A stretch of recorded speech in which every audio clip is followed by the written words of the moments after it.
Welcome to our weekly 3-minute therapy podcast. I'm Dr. Michael Edelstein. I'm a clinical psychologist, author of 3-minute therapy, and I have a website which is 3minutetherapy.com, and three is spelled out in those cases.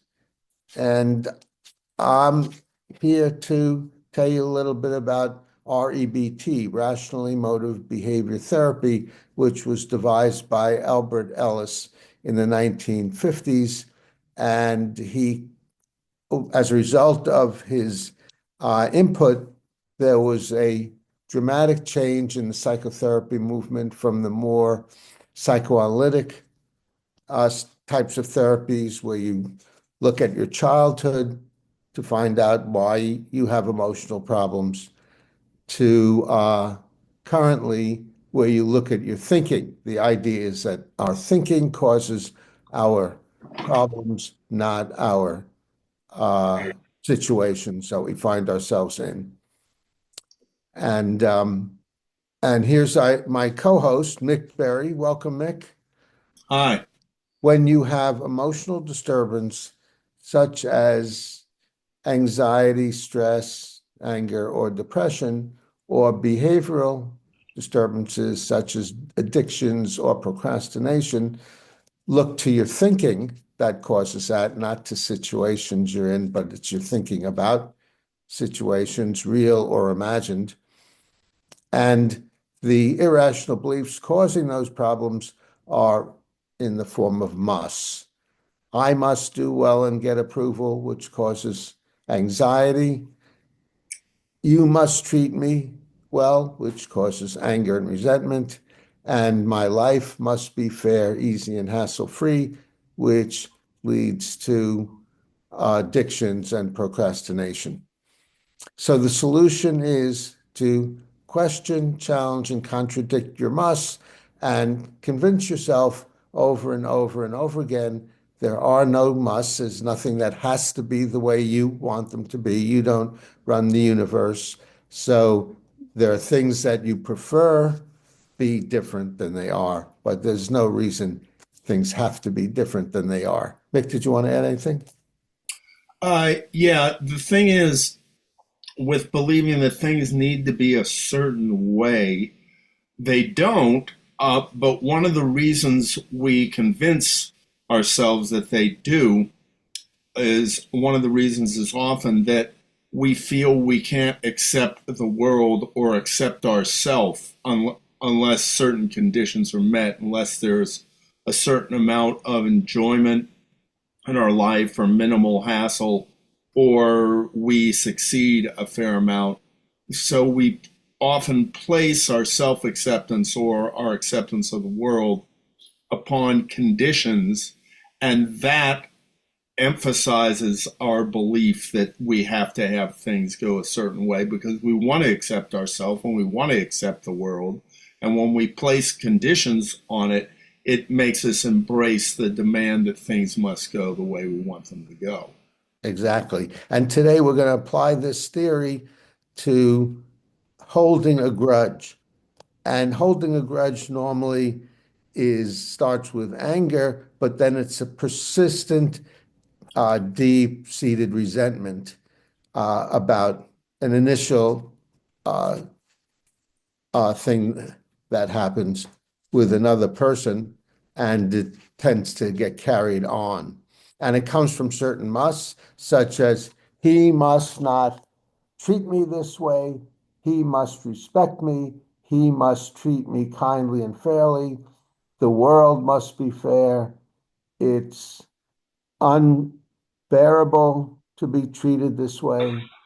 Uh, but one of the problems with those beliefs, in addition to the musts, which are always false, is that holding a grudge generally hurts you more than the other person. So the solution is to question, challenge, and give up the musts, question them empirically. Is there evidence for the musts? Logically, does it follow because I prefer things be my way, therefore they absolutely have to? And does it work? And normally it doesn't work because it just eats you up inside. Mick, did you want to add anything to that? No. Well, actually, yes. Uh, Holding a grudge could be different than protecting ourselves from somebody that's a good idea not to have in our life. In fact, people often get divorced, and to resent your partner doesn't help at all, would not help either. So, getting somebody out of your life could be beneficial. So, it's not like you necessarily want to like somebody if they do something that's bad for you.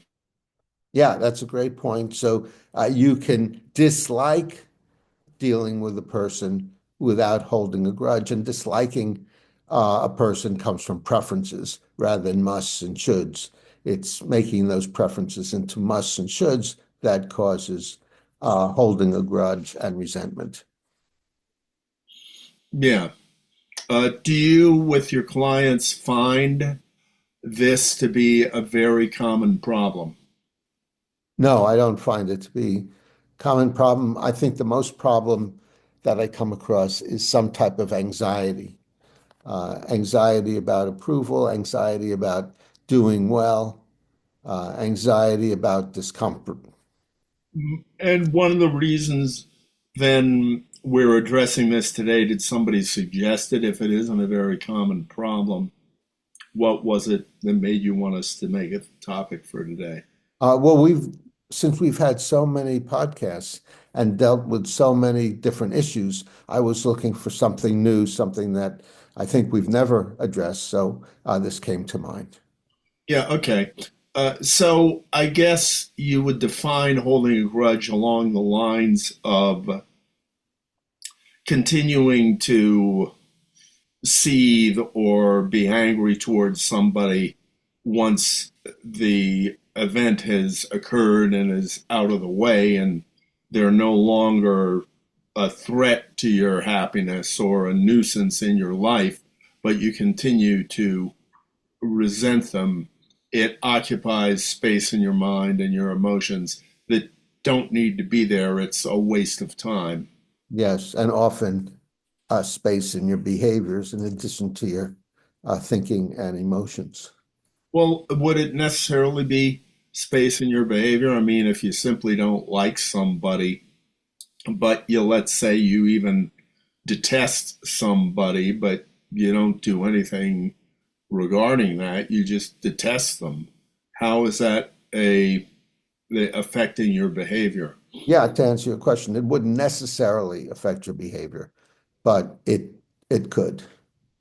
Yeah, yeah. Well, if you're doing things like calling them at 2 in the morning to bother them, then that wouldn't be good. Right. Or if you're just avoiding them in situations you'd be better off in, uh, and you're avoiding the situation, then that would be another way it could affect your behavior. Hmm. Okay. Okay, very good. So that's our discussion about rational emotive behavior therapy and holding a grudge. And I'd like to thank Chris Rossini, our tech engineer, for helping us behind the scenes. Comment below if you have any thoughts about what we discussed. Give us a thumbs up below.